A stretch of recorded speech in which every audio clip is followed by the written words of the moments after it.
Hello students, welcome to EPG Pathshala. I am Dr. Sandeep Walia, Head of the Department, University Institute of Tourism and Hospitality Management, Chandigarh University. Today, we are going to discuss the module Spiritual Tourism under the paper Special Interest Tourism. After completing this module, the students will be able to learn about the concept and meaning of spirituality and spiritual tourism. The students will also know about the status and subsets of spiritual tourism in India. They will also be able to understand the role of government bodies to promote spiritual tourism. Later, they will also come to know about the concept of sustainable and authentic spiritual tourism. In the present module, the term spirituality has differentiated from the terms which are often correlated with it, like yoga, religion, and wellness. The actual meaning of spirituality, its origin, and its needs is mentioned in the present module. The effect of spirituality and spiritual tourism in India has also enlightened, and the steps taken by the Ministry of Tourism, Government of India for its development are mentioned. The present module also pictures the upcoming scope of spirituality tourism in India and how it will be an excellent step towards making spiritual tourism a signature attraction for the tourists all over the globe, and what step should be taken to improve the spiritual tourism, importance of authentic spiritual tourism, and also the role of sustainability in spiritual tourism, which is an upcoming trend in the tourism industry. Let us start with tourism in India. Tourism so far has proved to be the only industry to generate such great deal of net foreign exchange alone. Tourism industry is one of the major employment producers of the world. This is the only industry which does not demand any big investment and still generates a lot of money from foreign exchange and strengthens the country's economy. Many small nations like Singapore, Sri Lanka, Malaysia, Thailand gets visited by millions of foreign tourists and bag billions of foreign exchange. India, although the country houses rich tourism locations, yet figured in the bottom of the rank table in viewing foreigners. Apart from foreign tourists, domestic tourists has emerged as a powerful source of development of tourism. India can be considered the religious and spiritual capital of the world, where one can experience the richness of traditions and beauty of their diversification. People come to India especially to learn and experience yoga and Ayurveda for spirituality. India is the land of spirituality, which gave birth to religions like Buddhism, Jainism, Sikhism, and many more. Let us now discuss about spirituality and spiritual tourism in India. Spirituality and traditions have always attracted people from all over the globe to India. With the increasing capitalism and materialism, the need and necessity for spirituality grows to a greater extent. The long-established Indian way of life has helped in the development and growth of spiritualism. Various cultures and religions have flourished together for the ages and resulted into the unique and diverse India. At different points in the history of our civilization, a number of spiritual leaders and saints have spread the message of peace, brotherhood, coexistence, and love that is so very well rooted in our culture. Arts like yoga and Ayurveda, united with religion, have played an important role in the growth and existence of spirituality in India. Various ashrams and centers of brilliance came up in different parts of the country. These centers have helped in encouraging the message of sympathy, care, and optimistic living. In India, spirituality is all about showing respect to all living and non-living things which God has created. It is believed that the God has put each one of us in this world for a reason, and that reason is to be sympathetic, caring, and living to one another. Spirituality means having understanding with deep, often religious feelings and beliefs, including a person's sense of peace, purpose, connection to others, and beliefs about the meaning of life. Let us now discuss about spiritual tourism. Tourism is one of the fastest growing areas and is one of the factors that contribute to the economic of a country, which leads to the development of the destinations. Although tourism in India is the backbone of the country's economy, it has somehow took toll on the security and culture of the country as well. People travel to India with the expectation of experiencing the rich culture, traditions, diversity, and of course the flavors, but not that is not it. India in coming few years will definitely emerge as a hot tourism destination in terms of Ayurveda, religious and spiritual tourism. The Ayurveda and spiritual tourism can be correlated, but both are different from each other. Motivation for both Ayurveda and spiritual tourism is different, where people travel to experience the richness and magic of the treatment of Ayurveda. The spiritual tourism is traveling to attain peace and spirituality, or as they stay to find the epic center. Spirituality is defined as experiencing a meaningful connection to our core shells, other humans, the world, and or a greater power as expressed through our reflections, narratives, and actions. India, which has already made its image as a land of gods, will step into the 22nd century as a land of spirituality, where the people will wish to visit at least once in their lifetime. Different people have different perception about spiritual tourism, and so does the different definitions vary. Many authors have defined spiritual tourism as a movement of a person from place to place to satisfy their spiritual needs, and some authors have defined it similar to the pilgrimage tourism. Let us take on the various definitions of spiritual tourism. According to Sharpley and Sundaram in 2005, spiritual tourism is a tourism that is motivated by faith or religious reasons, has been in evidence for centuries. According to Rinshidi in 1992, spiritual tourism may be identified as a specific type of tourism whose participants are motivated either in part or exclusively for peace reasons. Smith in the year 1992 has prescribed as a sacred pilgrimage a journey drove by faith, religion and spiritual fulfillment. At the other extreme, it is prescribed as a tourist who may seek to satisfy some personal or spiritual need through tourism. Between these 2 points can be found different forms of intense of spirituality, and tourism are motivated to a greater or lesser extent by religious or conversely cultural or knowledge-based needs. Ali and Knight in 2009 defined spiritual tourism similarly involving traveling to a destination to engage in the practice of yoga and related activities that enhance physical, mental and spiritual well-being. Kalin in the year 2002 defined spiritual tourism as an extraordinary experience. What is anticipated in spiritual tourism destination is not holiness or divine visions. It is, however, something even more miraculous. Let us now discuss about the subsets of spiritual tourism. There are no specific subsets of spiritual tourism, but various tourism like religious, wellness, retreat and meditation are often correlated with spiritual tourism.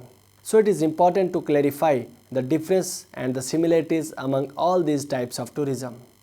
Activities like yoga, meditation and Ayurveda are all common in tourism, which focuses on the aspect of wellness or retreat, but in case of spiritual tourism, the focus is not to attain the wellness, but to attain the peace of mind, and for that, traveler who seeks spirituality often ends up doing all the required spiritual activities, which includes yoga and meditation, as well as this is the reason pilgrimage, wellness and retreat tourism are often correlated with spiritual tourism.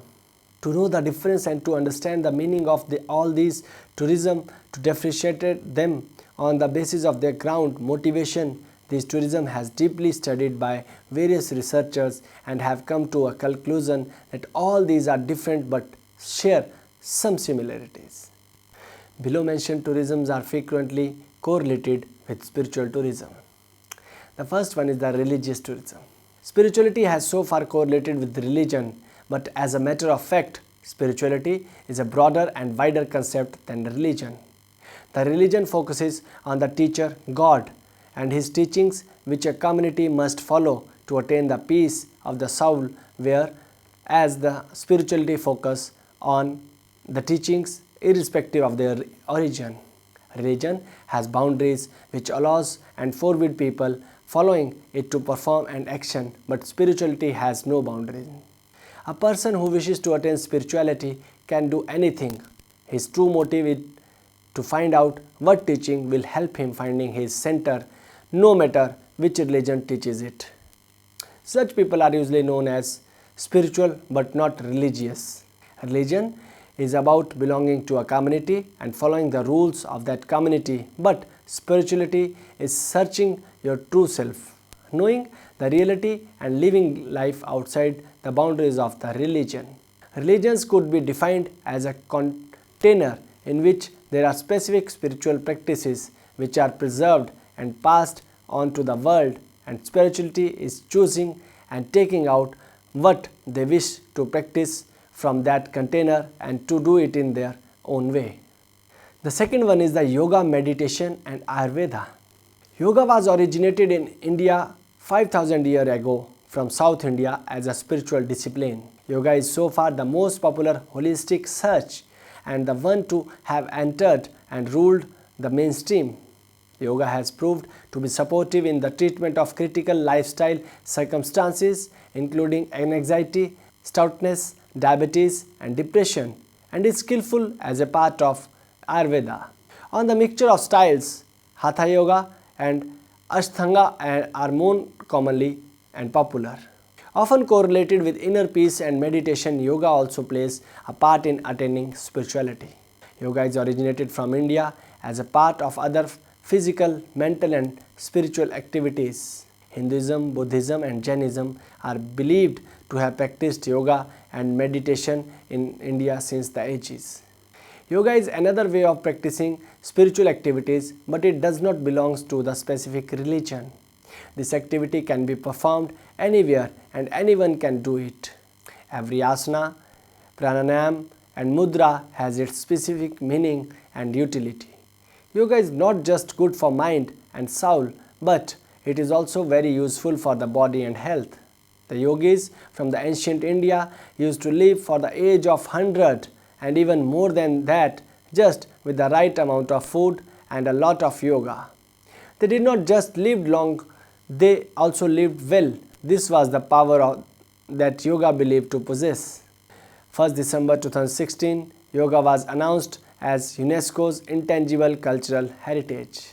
People all over the globe today do yoga and they know how to do it, but in difference between the yoga performed in USA and the yoga performed in India is prominent as the fine line of authentication has divided the two. The atmosphere that can be seen and felt in India while performing yoga is altogether different and overwhelming, as the country possesses a natural and peaceful environment for such activities. The next one is the wellness tourism. As wellness tourism includes the proactive approach of a person to be healthy, it encircles practices like yoga, meditation, Ayurveda, etc., which is also a part of spiritual tourism, which focuses on these practices to attain peace. The term wellness cannot be correlated with spirituality, but both the terms are somehow interconnected.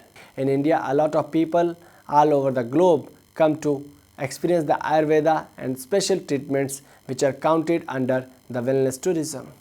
So in such situations, people often correlate both wellness and spirituality. When traveling for the purpose of recreation, rejuvenation or for physical fitness, one can clearly say that the reason for traveling is health and wellness. But when a person is not exactly traveling but in search of peace or mental and soul relaxation in order to be satisfied for the rest of his life, that can be called as spiritual tourism. But at some point of these two may intersect, as the path may be same but the destination is different. Wellness tourism can also be defined as the subtotal of all the associations and phenomena resulting from a trip and residence by people whose main inspiration is to preserve and promote their health. Let us now discuss about the role of government. A government body was formed which was responsible for the look after and development of the tourism sector in India and is known as Ministry of Tourism. Ministry of Tourism has played a great role in encouraging tourism activities in the country, from the development of the tourist destinations to their marketing, maintenance, building and promotion. Ministry of Tourism has put great efforts to make India a hot destination for tourism. To enhance and highlight the theme-based tourism, Swadesh Darshan scheme was introduced, according to which 13 thematic circuits have been identified for the development, and these circuits are listed ahead.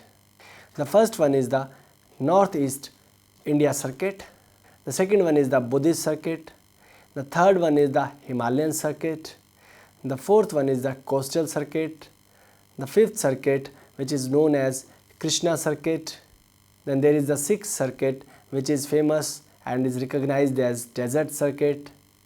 The seventh circuit, which is known as the Tribal Circuit, which is focused on the tribal tourism in the country. The next is the Eco Circuit. Then there is the Wildlife Circuit. Then there is a Rural Circuit to encase and showcase the rural livelihood of the country. Then there is the Spiritual Circuit, which deals with the spiritual tourism destinations. Then there is Ramayana Circuit. The next one is the Heritage Circuit, which showcases the ancient heritage of the country. Also under Prasad scheme, 25 sites of the religious significance have been recognized for development in the India, and the name of these sites are Amravati, which is located in Andhra Pradesh. The second is Amritsar, which is located in the state of Punjab. Then there is Ajmer as the third site, which is in the state of Rajasthan. The fourth one is Ayodhya, which is in Uttar Pradesh. The fifth one is Badrinath, which is in the Uttarakhand. The sixth one is Dwarka, which is in the state of Gujarat. The seventh one is the Deoghar, which is in the state of Jharkhand. Then the eighth one is the Belur, which is in the state of West Bengal. The ninth one is the Gaya, which is in the state of Bihar. Then the 10th is Guruvayoor, which is in the state of Kerala. Then the next one is Hazratbal, which is in the state of Jammu and Kashmir. Then the next one is the Kamakhya, which is in the state of Assam. Then there is Kanchipuram, which is located in the state of Tamil Nadu. Then there is Katra, which is located in the state of Jammu and Kashmir. The next one is the Kedarnath, which is in the state of Uttarakhand. Then there is Mathura, which is in the state of Uttar Pradesh. The next one is Patna, which is located in the state of Bihar. Then there is Puri, which is located in the state of Odisha. Then there is Sri Sailam, which is located in the state of Andhra Pradesh. The next one is the Somnath, which is located in the state of Gujarat. The next one is Tirupati, which is located in the state of Andhra Pradesh. Then there is Trimbakeshwar, which is located in the state of Maharashtra. The next one is the Ujjain, which is located in the state of Madhya Pradesh. Then there is Varanasi, which is located in the state of Uttar Pradesh. Then there is Velankani, that is located in the state of Tamil Nadu. The idea of Prasad scheme was introduced with the following objectives.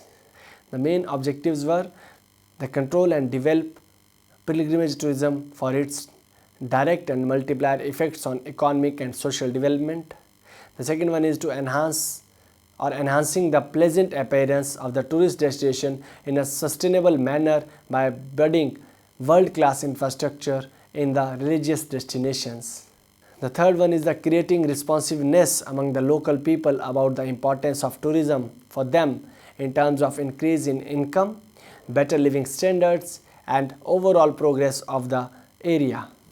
Promote ethnicity of the destination by encouraging local arts, cultural, handicrafts, food, etc. to maintain and develop identified spots.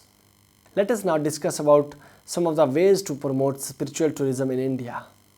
Making foreign institutes aware about the spiritual and religious traditions of India. A number of universities in Asia, Europe, America and Australia are teaching religion and spirituality as a subject. Also, there are many universities and institutes that are studying and researching over the religions of India. So it will be a great opportunity for the development of spiritual and religious tourism in India, if there will be a proactive approach and developed infrastructure for the researchers who wish to come India in order to know more about the deep and rooted religions existing personally. Online promotion and marketing. Online promotion of the tourism facilities and highlighting the major attractions on a mass level would be a great idea and a good strategy. This way, people all over the globe will be able to come across the unknown religious and spiritual traditions which are present in India. Treating foreign tourists in a better way and with more responsibility. Foreign tourists are usually seen as money-making machines in India. They are not provided with what they deserve, and countries like Thailand and Macau are providing better facilities in lower cost, and this could be a risk factor for our country. So there is a strong need for the development of this section. The next factor is pleasing behavior. Welcoming behavior is the most essential part of gravitating tourists. If the host country does not have a welcoming nature and attitude towards the guest will not care to revisit the country. Especially, government officials behave rudely with the tourist.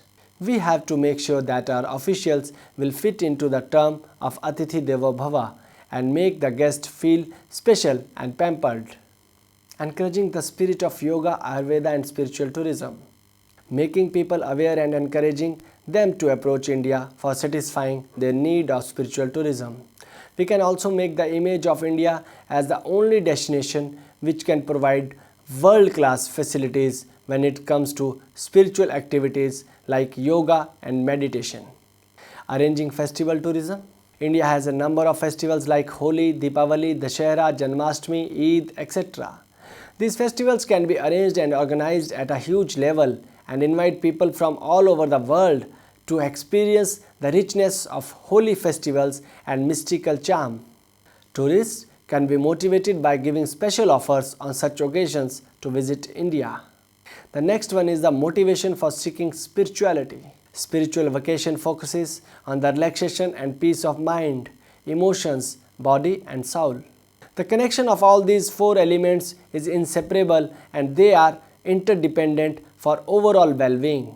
Spiritual tourism is a more focused and intangible in which countries can achieve their goal only through spiritual activities like yoga, meditation and eco and sustainable tourism are also coming in connection with the spiritual tourism nowadays.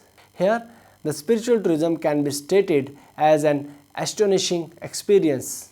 What is predictable in spiritual tourism destination is not religiousness or godly visions. It is, however, something even more incredible and deep.